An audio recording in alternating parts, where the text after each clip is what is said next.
Good evening. Welcome to ProStitcher Advanced class. This is a recording of a class that was held at Nebraska Quilt Company with the power out. So I appreciate you handling it the way you did during class, and now you'll get a recording with the handouts that I gave you along with this visual on ProStitcher. So give me just a second to get my screen up and ready.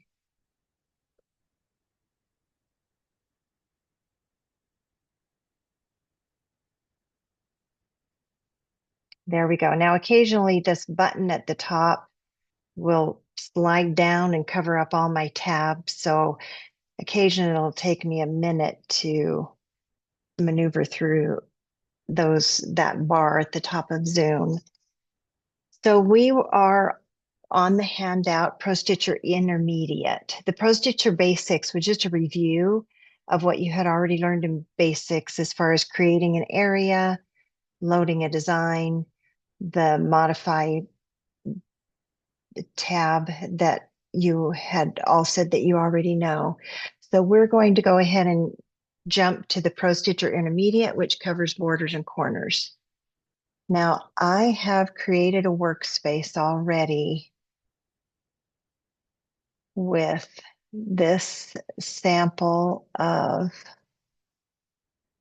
a drawing, you might say, or a mock-up of a border here.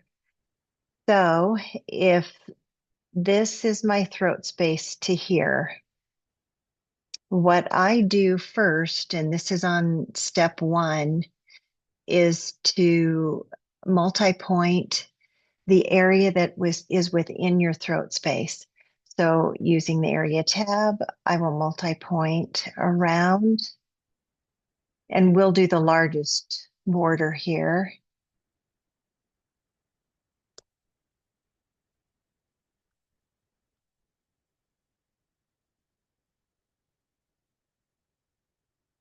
And you'll want to be careful. Now, I'm going to zoom in here. This will be a personal decision whether you are right on the line of your border and then you size your design accordingly, maybe a little bit smaller, or you come in that 1/8 of an inch from the ditch like this and put your area points there. That will be a personal decision that you will need to make.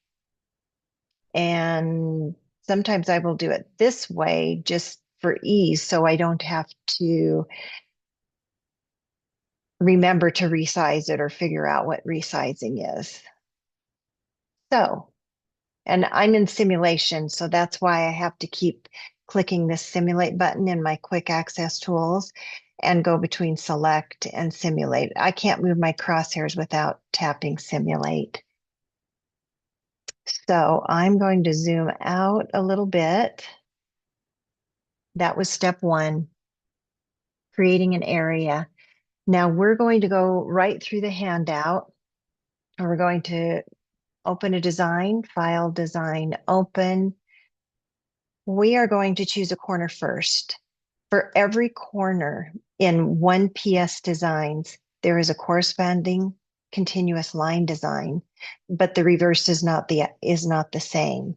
So in other words, if I started in the continuous line folder and wanted balloons, I will not find a corner with balloons because I've looked for it.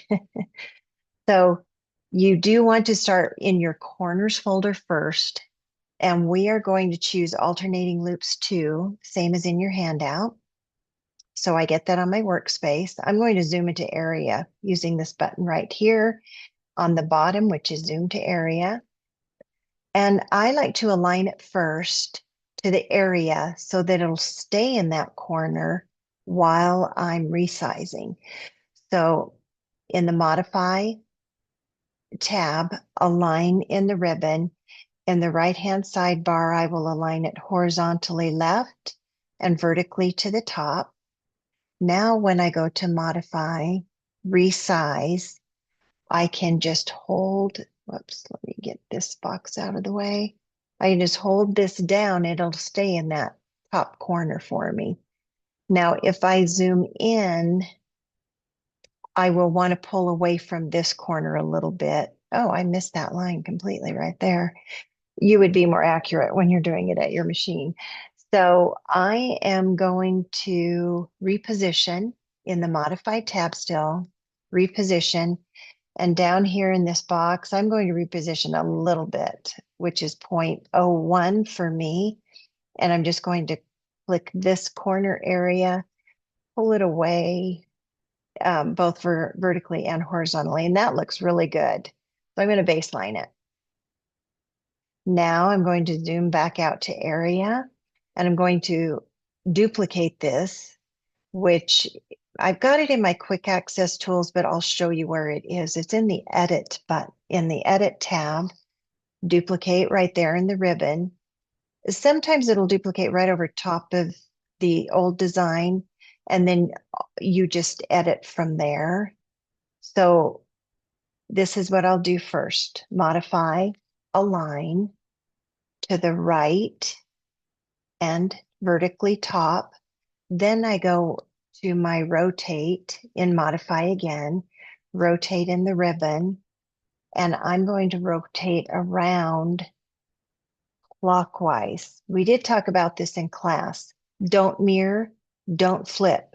When you're doing borders, this design won't show, but if you're doing feathers or scrolls or something that is directional, it will not match up if you use mirror and flip. You need to rotate the same all the way around your entire quilt.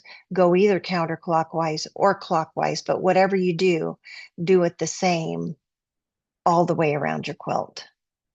And I always go clockwise. So now I'm going to zoom in again. My zoom's already selected. I'm going to zoom in and I may have to resize this one down a little bit more. And sometimes that will happen in your borders. One will be a little bit different size than the other. So I've resized it down. Now I'm going to reposition it. There, that's good. And I'm going to baseline. Now, what I would do at this point is I would duplicate these, or it doesn't matter which one, because likely you're going to have to resize them when you get down here anyway. But I would have those ready so that if I decided to join into one design pattern, these would still be individual designs for the corners on the bottom. And I actually I do this. I get them there in position and know that when I at that bottom, I would modify, rotate it clockwise like that. And then again, I would recreate that area for the bottom to align it. And then this one again, I would rotate also and align it and then resize. So I do get those ready. And then at this point, I would also be saving my workspace because I've resized. I've got an area here. And typically, I save my workspace without the area, but I still need it. So I am going to save my workspace. And I typically call it 00 current. And actually, I will name it that. And I do overwrite over my existing one almost always. So now we've got the corners ready. Going to zoom back into my area. On a large quilt, which for me is anything over a small wall quilt of 24 inches, I will stitch this corner first, then I will stitch this corner, and then I will stitch the center. I typically get it all ready, but I still stitch 1, 2, 3. So we will get the design, the continuous line design that goes in between. Here it is, alternating loops. I think I showed this in class, but I'm not sure because my laptop was almost out of power. But how I size it to size it quick is I just pull it right over top of my corner loop like this. modify, resize, and I probably would align it at least to the top so it stayed in place. And that's actually pretty close to that size. So I'm going to go ahead and pull it over here. I may want to go down one more click. What's the difference? Let's see, 4.37, 4.25. I might go 4.3. And I line it up pretty good to this first one because usually here at the beginning, it will line up pretty well because there's not a lot of drop yet. By the end, that end point, wherever it lands, it will not probably land on here because of all the drop that will occur during stitching time. So I do baseline this, then I'm going to the repeat tab. Horizontally, I will put in enough patterns, and you'll have to decide here at the end whether you go under or over. See that?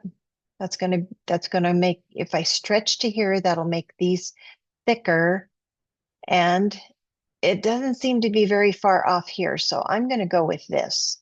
And by the time there's some draw up, it could be even closer to that end point.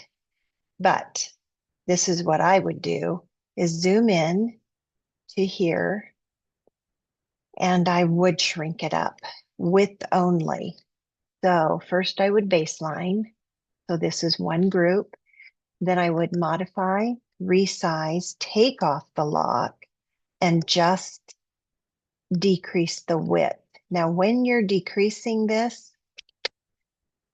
you need to align center and vertical top, because what will happen, oh yeah, because these are a little bit different. You can see in the corner, I'll show you why this isn't lining up perfectly. If you look at this design here in the corner, this is pretty symmetrical, and you have two loops and then a down loop. This side, you have two loops, a down loop, and an up loop for it to match up properly. So the problem is this isn't going to stay perfectly centered. Even though I've aligned it to the top, aligning it to the center isn't really going to work because it's not really centered. So I'm going to modify, reposition, and scoot that over a little bit. And then I'm just going to zoom in, see how close I am. That's pretty close. And that's pretty close, although it's over the edge. Okay, so see how it's too high? I'm going to reposition it down and see if that makes them match up a little better. Doing borders is a little bit of finesse work. So that matches up well. And that matches up close enough for me. What I do at the end, because there will be some draw up and it may land perfectly on this stitch, maybe about right here, because usually if there's draw up, this stitch goes over, not under. So this likely will land right about there because of draw up. So I would leave that. And if it didn't match up, maybe it does land right there. I would just take, after it does the securing stitches, I would take another stitch or two and make it match. And honestly, that wouldn't even show if you left it with the securing stitches there at the end. So that's the top border. Then what I would do here, again, after I baseline, before I stitch it all out and have it all finished, I would edit, duplicate, and then this comes down here at the bottom. And again, I would, sometimes you don't need to, but that's a bottom loop, that's a top loop. So let's see. Yeah. Is that right? Yep, that's right. So that goes up, then down, and this side goes, whoops. and this side goes up and then down. So these are in position, but then I would finesse them after I created my area when I got down to the bottom. Now you have a choice on the sides. You've got two choices, either to stitch as you go, which if you do that, I would do another duplicate of this. I would edit, duplicate. Oh, I duplicated over top of that one. That's okay. And then I would modify, rotate it. And I would keep it here and maybe just move my stop point to here by going here. Pro Stitcher, new start end. I want to move my end point up. So I am actually going to grab this scroll bar because it will take too long to go through each one. And I would stop it probably somewhere around midstream. I think that would be easier to match up than in the middle of a loop. So you could stitch here and edit, duplicate the same on the other side. Or what you could do is what I actually like to do, which is stitch the top. If these are large borders, or if like these, there's 3 borders, I would be doing a long basting stitch all the way down while I'm stitching this in the middle. I'd baste here till I got to the bottom. Then I would stitch this border, again, the corners first, and then the middle. So now this is all stitched. The top border is stitched and the bottom border is stitched. I would unpin it, turn the whole quilt, and then create this between these 2 points using a multi-point area. And this is how I would do that. So pretend we've turned it. I'm going to just get that out of the way. So we've turned it, and I'm going to actually close my area too, because now I've got this piece. So actually, I'm going to bring this back. So this is stitched, and this side is stitched because this is the top now and this is the bottom. I wonder if I could just, you know what I'm going to do? I am actually going to select everything, rotate it. Oh, that's not going to work. Nope, because I'd have to combine everything, and I don't want to combine everything because that won't work. Okay, we're going to pretend then this is the top and this is the bottom. So let me edit, duplicate that so you can see that's stitched.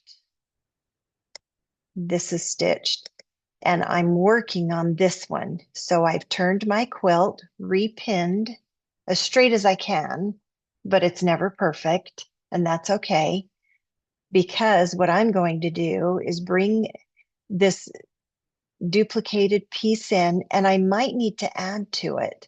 I may need to actually add a whole nother repeat and crop it here. And I'll show you how I do that.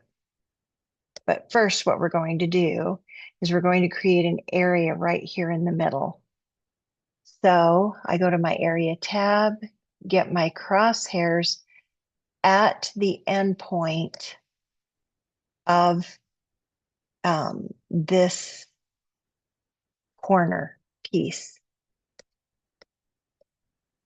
So if I were to select this so you can see it, that's the end point. I need to get my crosshairs at that end point, making sure that this doesn't loop back around. If it loops back around past that start point, see, it's only going to go to the furthest point of my design. And this design does match up here like this. But if this overlapped at all, I would need to have my start point over here, even though it's it looks like it would interfere with this corner. That's if your design overlaps. You're going to have to watch that. So for this design, since it does match up straight down here, my first point will be here. And then I will line up that top one. And this may not be a perfectly straight border. Maybe I've got a little eighth of an inch or so that is off. And I'm making sure I'm on that endpoint, which is right there.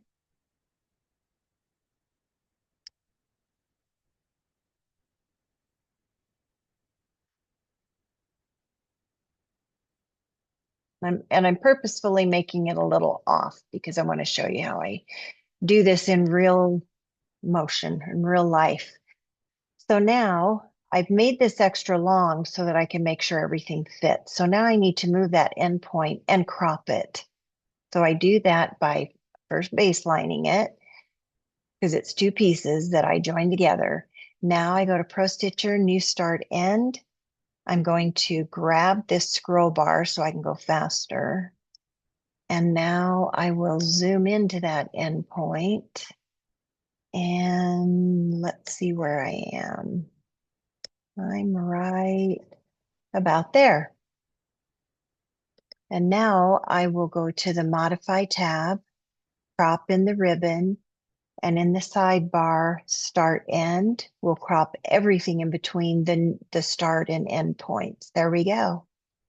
And then I baseline, and then I skew that in to that border so that even where it's off, it fits. And it looks better skewing it than it does if you were to keep the loops consistent and stitch outside the area or inside the area. This looks better on a finished quilt to skew it. And then I would baseline and stitch this, and then I would repeat that process. Scroll, advance my quilt, and then stitch this bottom section. So let's see where we are. Now we are on page 2. Oh, and some of these are not page numbered correctly because I did some editing and forgot to change the page numbers. This one's okay though. There are 3 pages on this one. Okay, so we're on mark and record. So I'm going to clear this off. I am going to get my grid on so that I've got something to work with. You would be doing this at your quilt, maybe on a chevron. There are times when I would want to use mark rather than area. Area is always a closed shape, where mark is a single design. You could stitch in the ditch to the end and it would not trace back to the beginning. And I'll show you what I mean by that. So first we'll create an area and I'll show you what that will do. So here we've got a chevron and we want to stitch in the ditch. I'm just going to do 2 of them.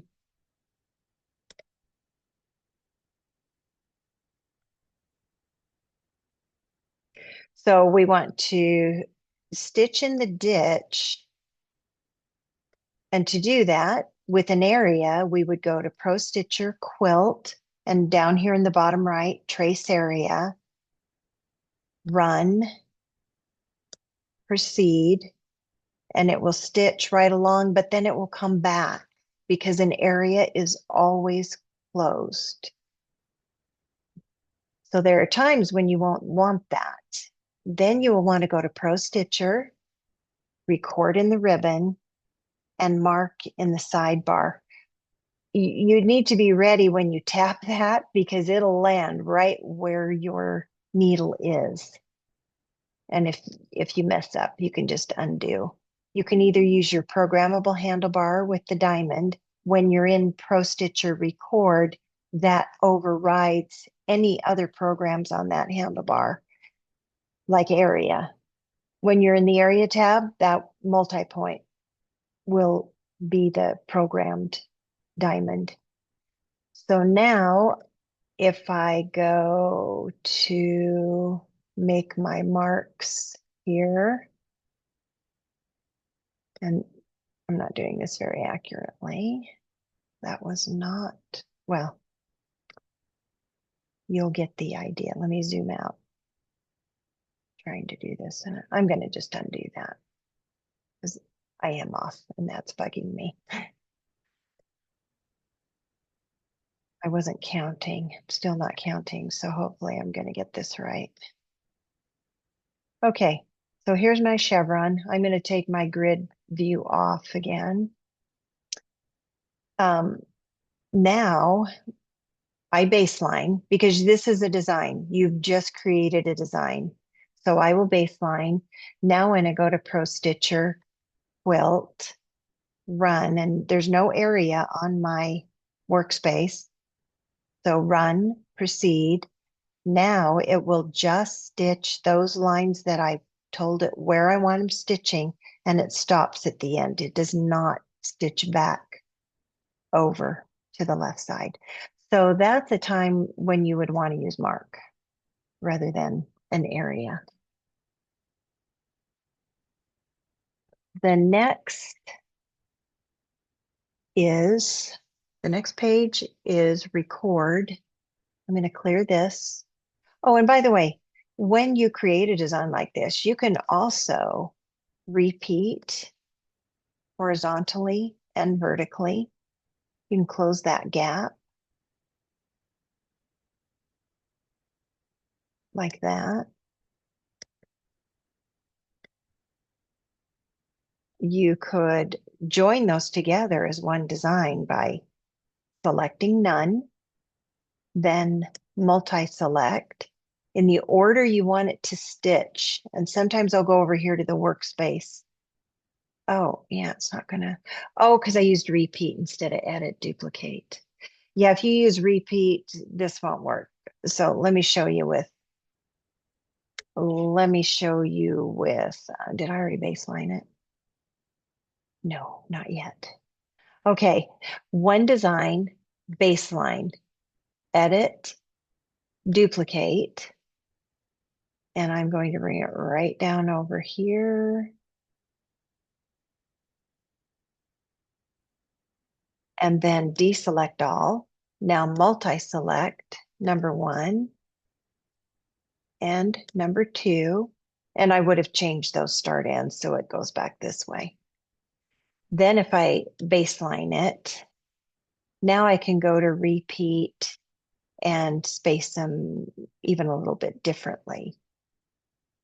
Make a double design. I'm going to turn off my jumps so you can see that better. So you can create a design just using mark. Now we're going to create a design using record. In the newer versions, you can take your gears off. So in Pro Stitcher, you would take those gears off, make them purple. With my mouse, it doesn't really matter. So I'm going to leave them on so I don't forget to turn them back on. Pro Stitcher, record, wherever your needle is. I go ahead and pull up my bobbin thread, take a couple stitches, and get ready with the needle down in the down position so it doesn't move. Then I tap record. And I stitch because it works out better for me. Oh, that's not working well at all with the gears on. I didn't think it would matter with my mouse, but it does. So I'm going to turn off that, undo. Actually, I'm going to clear all. And I am going to take my gears off. And now I'm going to go to, I've done this before with my gears off. I wonder if I was too small. I might have been too small. Record. Yep. This is making me put my gears on. I have tested it on several machines when I go to different retailers because they'll have a different machine, a different version. I've tested them with the gears on and with the gears off, and it depends on the machine and the version that you're running in Pro Stitcher. This version I'm running right now is 835, which is the newest current version. So we're just going to have to try this with the gears on.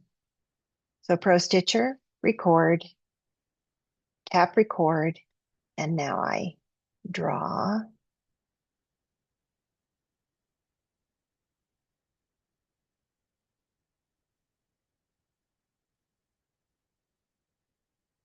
And make a very long ending tail. I should have made a long beginning tail as well, but I make a very long ending tail. And as soon as you're done, tap record because it will keep recording. If you want to make this a repeat pattern, I actually reposition happy to my needle or whatever word it is. So I put my needle down in the quilt, modify, reposition to start point so that I can zoom in here to where I want my endpoint to stop. Then modify, new start end, and down here in the end. And because I can't see where it is, I'm not going to use my scroll because I don't want to go past it too far. Oops, there he buzzed by. Sorry, I'm going to get close, then I'll zoom in. That seemed to be going really slow. I held it down and just went too slow for me. And I would zoom very far in because you might think you're on, but you're not. So I'm right on the line, even with the start point. So I'm going to modify, crop, start, end, and baseline. Now when I go to repeat, it will connect.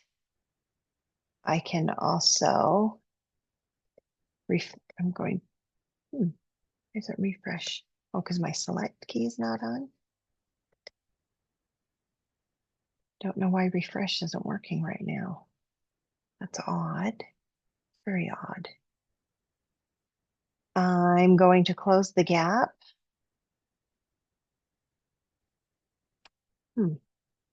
Things are not working well. I hope I don't have to reboot. In wrap, you can wrap. Oh, okay. Well, that's working. And you can wrap a little or a lot. I wonder if it's because I made it so big. I did. I made it maximum. It is maxed out on my screen across here. It's hard to judge that when you're on Sim. So you can use these buttons. Just know that. It's in the handout. You can use modify, repeat, wrap. When you use wrap, make sure horizontal selected. When I use wrap, I also close my edges on the end. And you can wrap half a row, or you can wrap it until the H maybe comes between these stems coming down on the P or some other way that looks good. Okay, I'm going to clear all and refresh so that I'm not so zoomed out. And now we will go to your handout that is Pro Stitcher, customize the star block. And I do have a workspace already prepared for that. It's called class, this one. There it is. I need to move my crosshairs close. There we go. So this is, can't see it in because the window's covering it up. My tabs are covering it up, but this is an 8-inch block. And you would know that from your piecing that you're working with an 8-inch block. So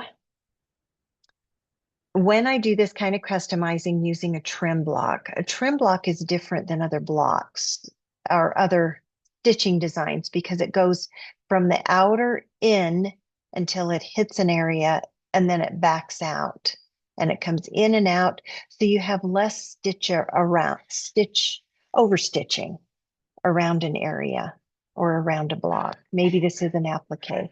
We'll call this an applique. So what I'm going to do first is create an area around the outermost side. So I just selected that square block. You would, well, I'll do it the way you would do it.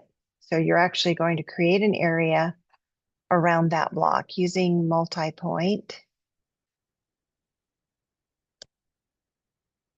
I was going to do a rubber band area, but I want to show you what you would actually do. So I've got my outside area chosen. Now I'm going to File, Design, Open. And we are going to, and I will send these free designs as well with the link to this video. These are designs that Handy Quilter has offered for free when you take this class. So here it is, Trim Block Slim. And I just skew it right in, modify, skew in the ribbon, skew in the sidebar. There we go. And I baseline because you can only have one area on your workspace at a time. Now I'm going to create an area around this sawtooth star applique, we'll call it, and cut out what's in between because we want it to stitch all of these rays around the applique, but not through it. So I've got to close that area, and that's why you have to baseline after that, after you skew it into that area. And now we're going to recreate an area around the applique. So an area, whoops. You know what I didn't do? I didn't baseline that, I don't think. Let me pick that again, baseline it. I'm thinking that's why it moved. File, close, area. Let's start again. Area multi-point. And that's actually something I should teach you. Sometimes when you bring in a workspace in, you've saved it on your you've saved it on your computer, your tablet, you've brought it in.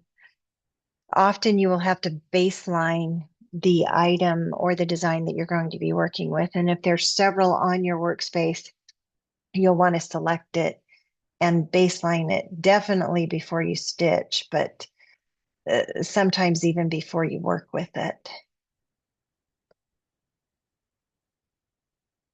Try to do this faster.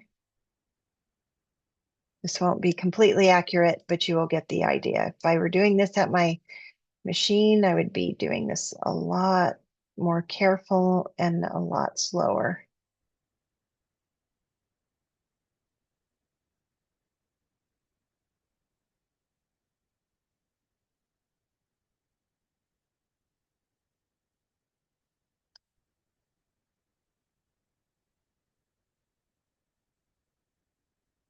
Okay, there's my area. And because it's kind of interfering with our visual, I'm going to delete that Sawtooth Star applique. I needed it to be a shadow there for me to work with, but now I don't need it.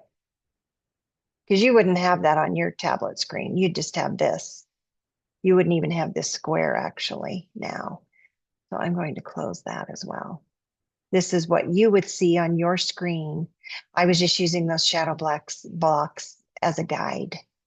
So now In order to crop to the area, I've got to select that trim block design, modify, crop, inside, and I turned my jumps off visually. Now, this is where I wanted to teach you how I decide if I'm going to close my edges or not. I'm going to look and see where the jumps are.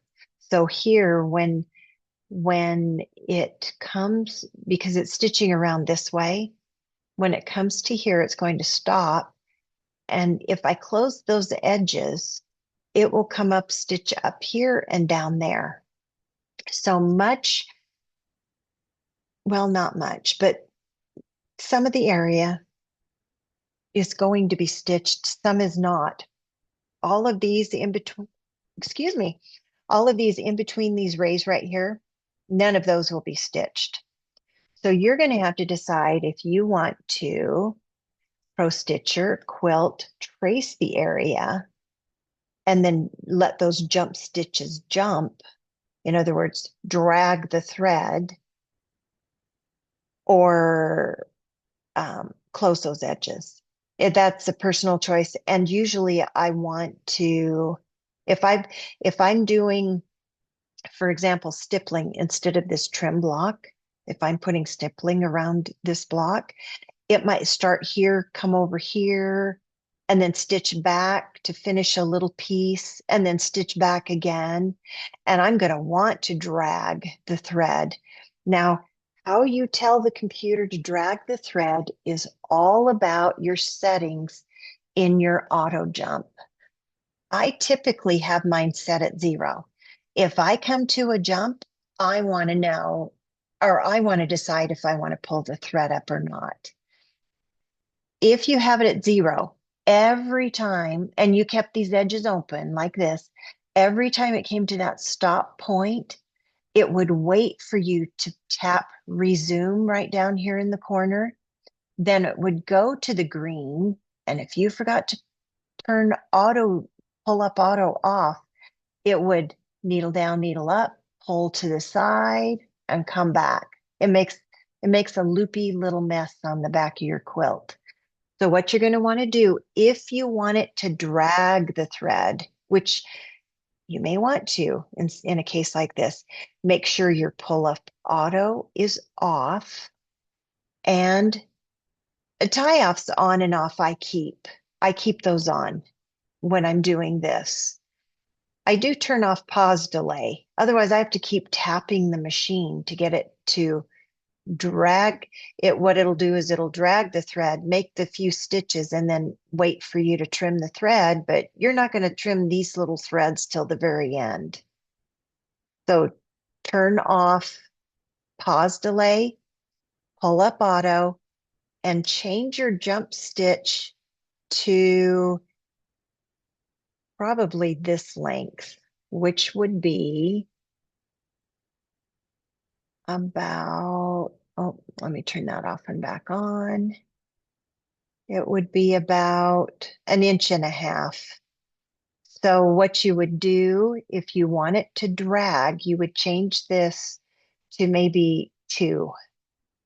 You don't want to change it to 8, because if you did have background in rows and it stitched the first row and your auto jump was set at maybe 9, which is larger than the block, when it got to the end of the row, it would drag the thread across your applique, and it could bunch it up if that's too long. I wouldn't do that.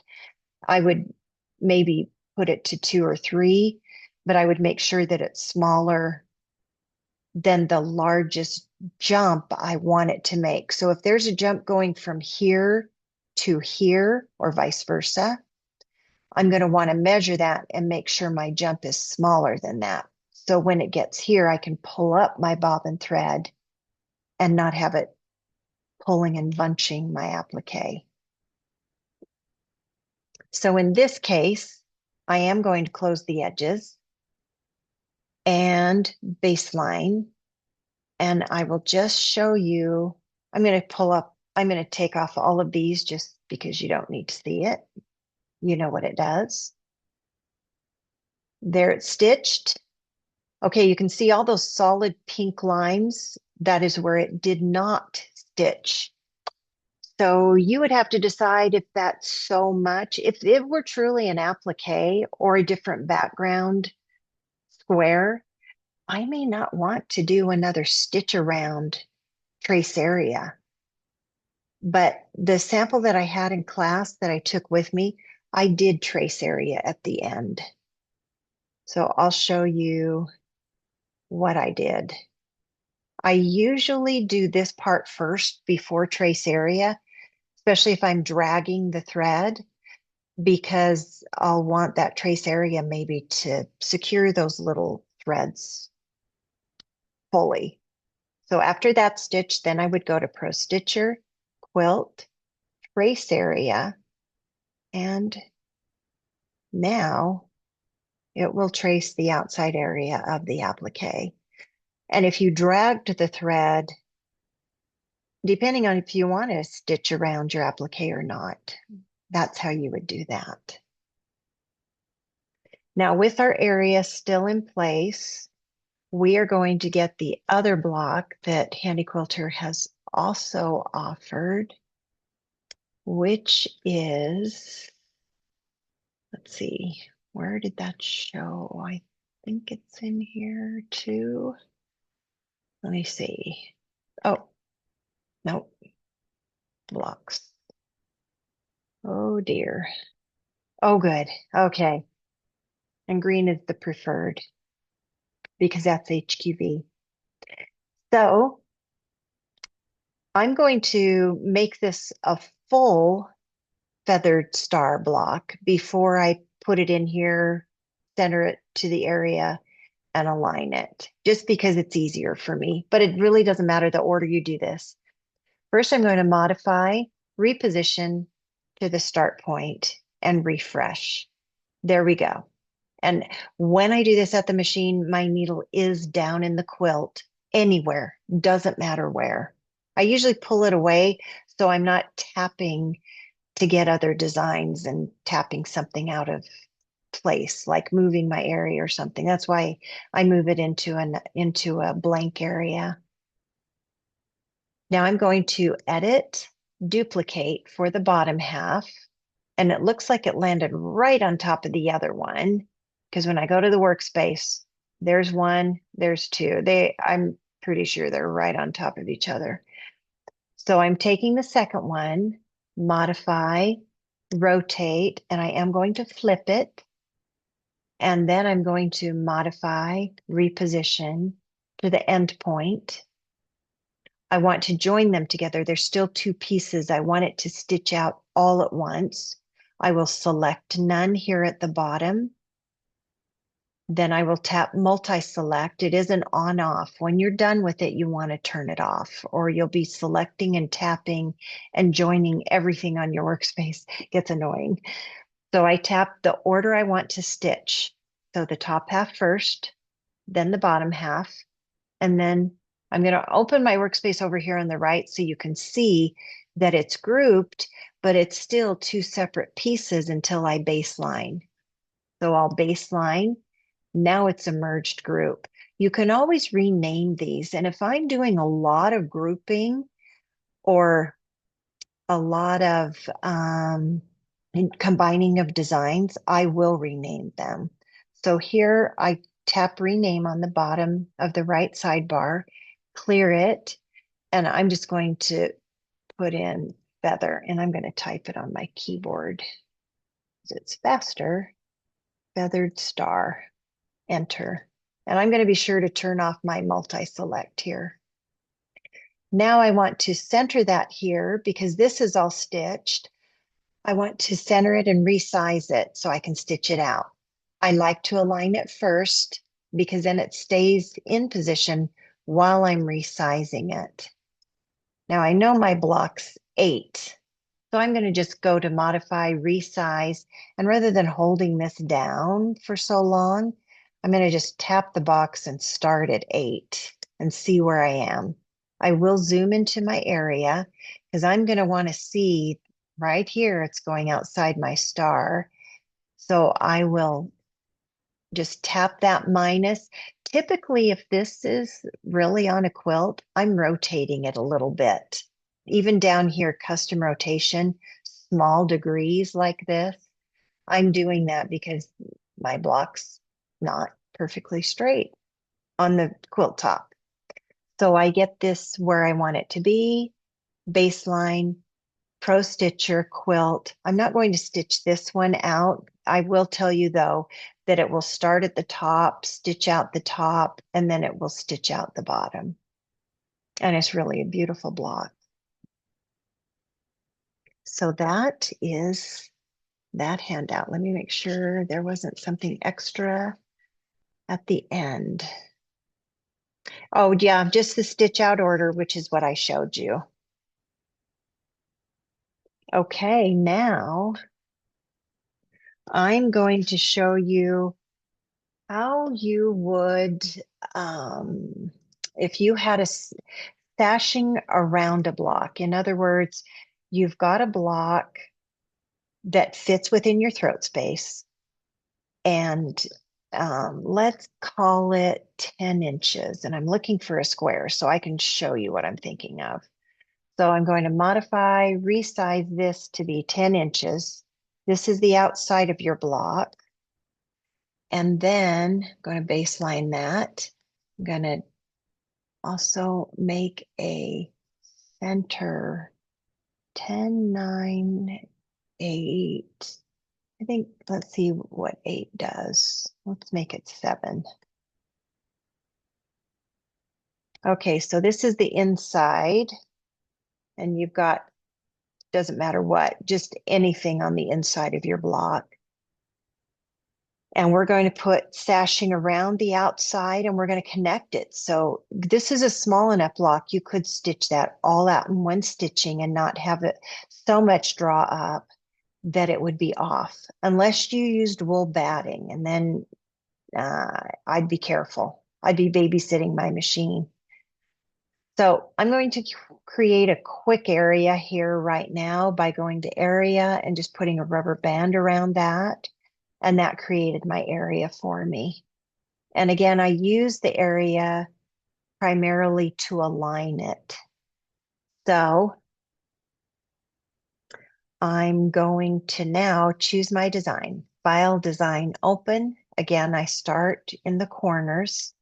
And we're going to use the same design that's on the handout, which is blooms right here. I modify, align it to the left and top. And this is very much like the borders that we did, but we're just going to join them. That's the only difference. Okay, so that's pretty good. I kind of like that. I might go down to 3.84 and reposition this just a little bit. There, that looks good. So I'm going to baseline. Oh, not letting me. Sometimes baseline won't come on. This is something I do to work around it. I tap multi-select and just tap something else in my workspace, then deselect everything, select what I want to baseline, and baseline it. Now I'm going to edit that, duplicate it, and again, let me show you where it ended up. I'm going to modify, align it to the right vertical. And again, when you rotate, modify, rotate. When you rotate, you want to always go clockwise. And see how that flipped into that corner because I aligned it first? It just brought it right into there. And I love Align. It's an awesome feature. Then I'm going to reposition it a little bit away from that corner and baseline. I am going to duplicate this for the other two corners. Edit, duplicate, duplicate. So this one is in this corner. This one is here. So I will align that one to the bottom right and rotate, modify, rotate in the ribbon in the right sidebar. rotate clockwise, reposition, pull it away. Just 2 clicks is what it is ending up being. And now I'm going to actually go to my workspace. These are all called the same thing. So I'm going to call this, I'm going to rename it, and I'm going to clear that, and I'm going to call it top left. This one, rename, clear, top right, enter. This one, rename, clear, tap in the white space for your keyboard to work or this to work. And this is bottom right, enter. And this one then will be clear, tap the white space, bottom left. And I need to rotate that. I need to align it. Left top, oh no, left bottom. Modify, rotate, clockwise, and reposition. 2 clicks and baseline. Now what I do is check, and I just verify that my stop is coming first and the stop is coming last at, whoops, let me undo that, as I go around that square. So top left, that's clockwise. My start on this one should be here. Yep. Bottom right, start, stop. It's still going clockwise. And here it's still going clockwise. I just verify that to make sure. Now we're going to add the in-between pieces. File, design, open. Now I will go to the continuous lines, look for blooms. And again, I place it over top. I'm going to go ahead and try to align this to, let's see if left and vertical will work. It might. We'll see. Resize. Let's see where it lands. Oh, pretty close. Wow, that was a happy accident. Okay. That is so close. I think I'm going to leave it. If I reposition and come down, I'm pretty sure it's right on. That's really, really close. Maybe I will size it up just a little, but I'll tell you why it doesn't really matter. I'll show you why it doesn't really matter a whole lot, because I'm going to take it. It's going to start right there, but it doesn't join up properly here. So now I'm going to baseline it. I am going to repeat, add another piece to it, and I'm going to have to figure out how to place this so that it best fits in this spot. So I'm not very far off. I'm only that far off. So actually, I'm coming down to 1 again. And I am going to first baseline it. Then I'm going to modify, resize, take the lock off, and just change the width. And I wonder if I can line it to the center and top. We'll see. Resize.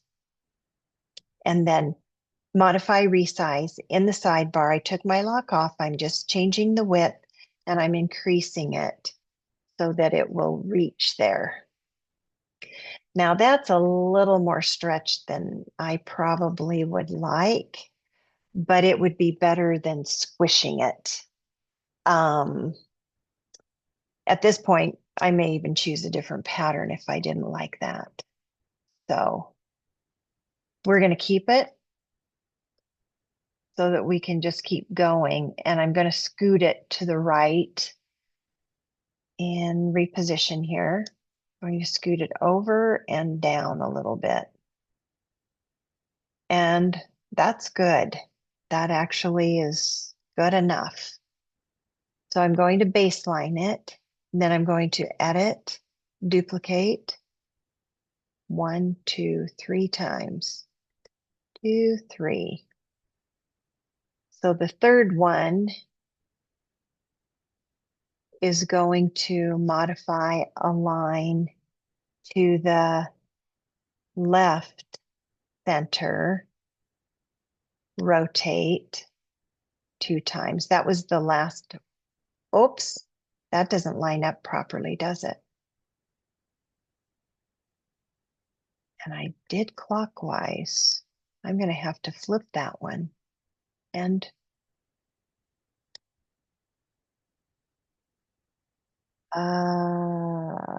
nope. Let me think on that for just a minute.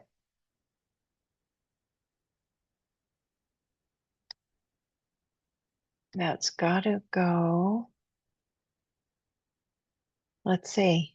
I know you guys have this already all figured out, but okay, there we go. It goes like that. And the start and stop is still going clockwise. So this, I usually don't mirror and flip it, but this pattern is such that you have to. This one goes down here and this one goes over here. So I'm going to see if I can rotate this one. Okay, that one worked, going clockwise and positioning it. And this one I'm going to have to flip or mirror. Nope.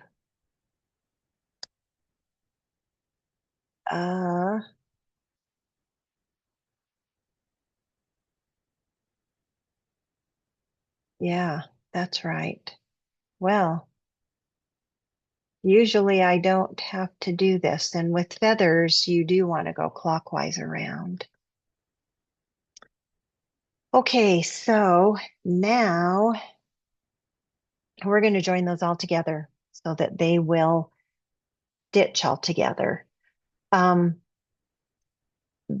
Because of how I had to join them and they were not spot on these, I would not reposition to the needle. I would just tap through them to combine that design, but I'm going to make sure this is in the right order. So I will go top left, and then I'm going to this first, and the start and stop are in the right position. So I'm going to rename this one top, just maybe top center so that I'm clear. And then we have top right, and then this one, green and red. And I'm checking those as I'm clicking through.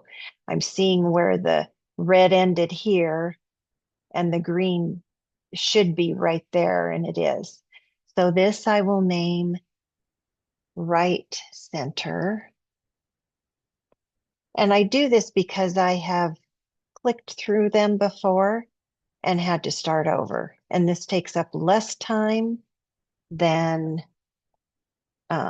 starting over again. So for me, it's worth the time. Rename left center. Okay, so now they're all ready for me to place them in order. I'm going to put on my multi-select here at the bottom and start. I like to start at the left corner. I just do. So you can start wherever you like, and then I tap 1, and then I look for the top center, 2, then I'm looking for the top right. I'm really looking here and then just looking for the words, or I get confused. Now I'm looking for right center. And now bottom right, center bottom, or bottom center, left bottom, bottom left right there. And then the last one is left center right there. And I can scroll down, and that can be confusing if I haven't named them. I know I've got jumps right here. That's because I didn't take the time to line them up well enough. These black dots will turn, when you baseline, will just seal up. These will not. So I will probably change my auto jump to 0.125. So it'll just pull it, but keep stitching. And I'll show you that. So first I'm going to turn my multi-select off so I don't forget. Going to baseline. And now I'm going to change my auto jump to just, I mean, it doesn't really matter because these are the only two jumps, but I'll just change it to 0.125. I'm going to make sure my pause delay is off and my pull-up auto is off. Then Pro Stitcher, quilt, run, proceed. So wherever there was a black dot, it will not stop after baselining, which I did right there. And that, even though it's a little stretched in that center area, when you stand back and look at it overall on a quilted quilt, you cannot tell. Okay, here, normally it would pause. Those are securing stitches, but it keeps going because I turned off my pause delay and the pull up auto. Securing stitches and goes on.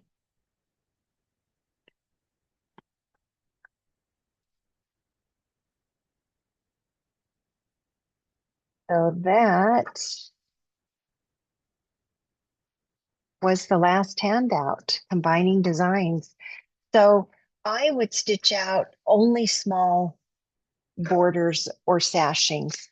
I would not stitch out a even a twin or even a lap quilt border.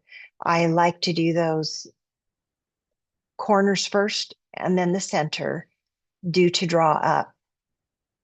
What will happen if this is a king or even a lap quilt? What will happen if you stitched it all the way across like that? This flower right here will end up stitching. Whoops, I tapped the wrong thing. It will end up stitching something like that. It will go over your line because this has been drawn up. If you do want to do it that way, what I would do is babysit it. And I would put a little pressure with my hand as it's getting close to here. I would push down pressure here, which would move, let me tap the area, which would move the quilt. Oh, like, I think I have to reposition it. It would move the quilt. If I put pressure with my hand right here, it would move the quilt like that. And then your border would end up pretty nice, pretty nice. But if it's really big quilt or you have very lofty batting, I would not do it this way. I would do the two corners and then the in between. So thank you so much. Had a great time. Love Nebraska. You are the kindest people, and you were all so good to me when I came and was out of power, and especially Karen and Lauren. Thank you for hosting and for having me in your home. It was really cold that first night with no power, and you were very, very kind to let me stay there with you, and I really appreciate it. And enjoy shopping at Nebraska Quilt Company's website. There were a few things that I'm waiting to come back in stock, and then I'm going to place my order. One of them is that Stripology ruler I'm definitely getting. And then the bobbin D, oh, I wrote it down. It's downstairs. I wrote it down. I put it in my cart. It's the tool that Karen showed. She's got in her shop. If you drop your bobbin case and you need to, is it a dewarper? Anyway, ask Karen. She knows exactly what it is. I'm ordering that too. I'd never seen one. I'd heard of them. You got to get one. If your bobbin ever drops on the floor and warps, your tension will be off always, unless you reshape that bobbin case. So thank you so much for showing us that, Karen. And I I'm getting one as soon as the Stripology ruler comes in.